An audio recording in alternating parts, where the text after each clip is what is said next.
Penelitian ini mendapatkan support dari Hibadana di LPPM Universitas Riau 2023 dengan nomor kontrak 8211-UN193.1.3/AL.04/2023 pada skema penelitian bidang ilmu.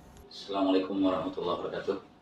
Saya Arisman Adnan, dosen program studi statistika jurusan matematika FMIPA Universitas Riau. Dalam hal ini bertindak selaku ketua peneliti dari penelitian kami yang berjudul penerapan analisis clustering dan deep learning untuk prediksi perubahan iklim.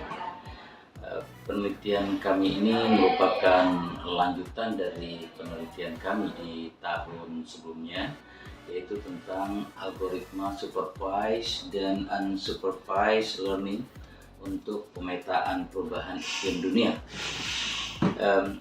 Penelitian kami tahun ini dengan latar belakang bahwa ketika panel antar pemerintah tentang perubahan iklim IPCC mengestimasi bahwa dalam kurun waktu 30 tahun dunia akan menghadapi konsekuensi bencana yang lebih besar apabila emisi gas rumah kaca global tidak dikurangi secara signifikan.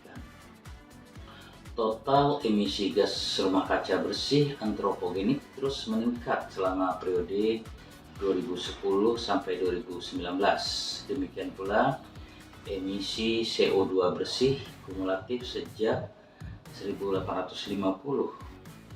Rata-rata emisi gas rumah kaca tahunan selama 2010 sampai 2019 lebih tinggi daripada dekade sebelumnya, tetapi laju pertumbuhannya antara 2010 dan 2019 lebih rendah dibandingkan tahun 2000 dan 2009. Oleh karena itu, penelitian kami ini kita lakukan di dalam suatu tim, dimaksudkan untuk mengklasifikasikan dan menentukan variabel yang mempengaruhi perubahan iklim dengan melibatkan sebanyak 60 variabel perubahan iklim, climate change.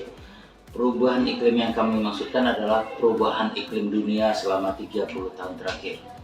Dan kemudian negara-negara tersebut dikelompokkan berdasarkan data historis perubahan iklim yang terjadi menggunakan algoritma machine learning. Rumah kaca merupakan struktur bangunan yang terdiri dari material seperti plastik atau kaca, dirancang dengan tujuan utama untuk mengoptimalkan kondisi termal dalam ruangan tumbuhan. Fungsinya adalah untuk menciptakan lingkungan yang memastikan suhu tetap hangat, mendukung pertumbuhan dan kesejahteraan tumbuhan dalam berbagai situasi. Penggunaan yang berlebihan dari rumah kaca telah menimbulkan dampak yang signifikan terhadap komposisi atmosfer bumi.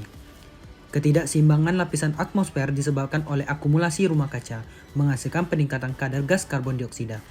Konsekuensinya, penurunan kualitas lapisan ozon di atmosfer bumi menjadi salah satu dampak serius dari fenomena ini. Akibatnya, perubahan komposisi atmosfer memicu kenaikan suhu global, menciptakan tantangan baru terkait dengan perubahan iklim. Dalam konteks ini, penting untuk mempertimbangkan dampak jangka panjang dari penggunaan rumah kaca dan mencari solusi yang berkelanjutan untuk menjaga keseimbangan ekosistem bumi. Hasil penelitian kami menunjukkan bahwa ketika dilakukan pengelompokan untuk tahun 2020 dengan menggunakan clustering, dan yang dikelompokkan adalah variabel berdasarkan global economy, land area, emission, dan energi. Penelitian kami menunjukkan bahwa terdapat 3 kelompok besar negara, klaster 1, klaster 2, dan klaster 4 dengan satu outlier cluster, yakni klaster ketiga yang hanya berisi 3 negara. Klaster 2 yang merupakan kelompok mayoritas terdiri dari 85 negara yang tersebar di sebagian besar Asia, Afrika, dan Amerika bagian selatan. Hal yang menarik dari kelompok ini adalah mayoritas negara-negara berhutan tropis masuk dalam kelompok ini bersama dengan salah satu negara adidaya, yakni Tiongkok. Sedangkan kelompok mayoritas kedua, yakni klaster 4, berisi negara terbesar dan superpower, yaitu Rusia, yang disusul beberapa negara di kawasan Afrika, Tengah khususnya, sedangkan Amerika Serikat, Kanada, Australia, dan negara-negara Eropa Barat yang tergabung dalam G20 membentuk klaster pertama.